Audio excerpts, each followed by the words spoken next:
Hi అండి. ఇవాళ మనం మునగాకు పచ్చడి చేసుకుందాం. వాటికి కావాల్సిన పదార్థాలు చూసేద్దాం. మునగాకు, ఎండు కొబ్బరి, పచ్చిమిర్చి, టొమాటో, వెల్లుల్లి, ఆనియన్స్, కొత్తిమీర, నిమ్మకాయ సైజ్ అంత చింతపండు, మినపప్పు, జీలకర్ర, నువ్వులు. ప్రాసెస్ లోకి వెళ్ళిపోదాం. ఇప్పుడు స్టవ్ ఆన్ చేసుకొని ఒక బాండి పెట్టుకొని ఒక 4 స్పూన్లు నూనె వేసుకోవాలి. ఇప్పుడు ఇందులోకి జీలకర్ర, మినపప్పు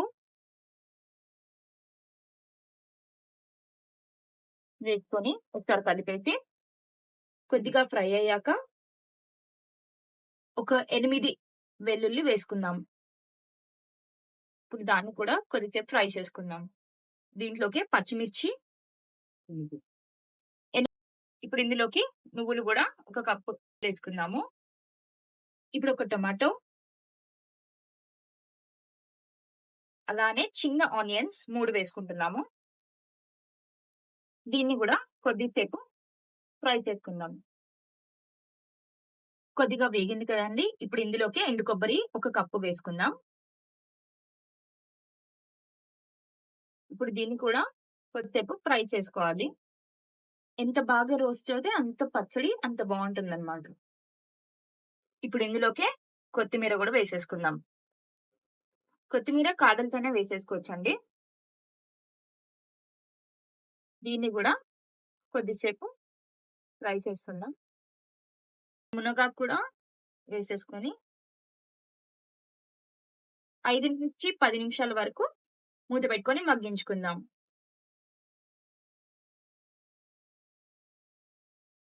ఇప్పుడు ఇది కొద్దిగా వేగిందండి. ఇప్పుడు ఇందులోకి మనం 1/2 స్పూన్ పసుపు, చింతపండు కూడా వేసేసుకుందాం. వేసేసుకొని దీన్ని 2 నిమిషాల పాటు మగ్గించుకుందాం. బాగా మగ్గిందండి. ఇప్పుడు మనం స్టవ్ ఆఫ్ చేసుకొని కొద్దిసేపు చల్లారబెట్టుకొని మిక్సీలో వేసుకుందాం.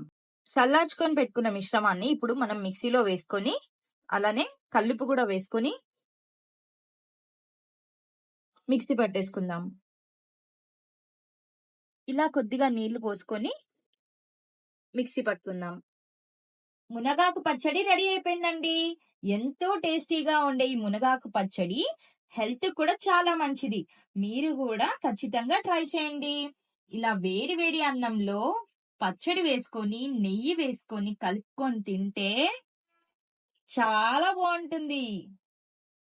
మీకు రెసిపీ కనుక నచ్చితే కామెంట్ చేయండి. Like, share and subscribe to Vara vlogs.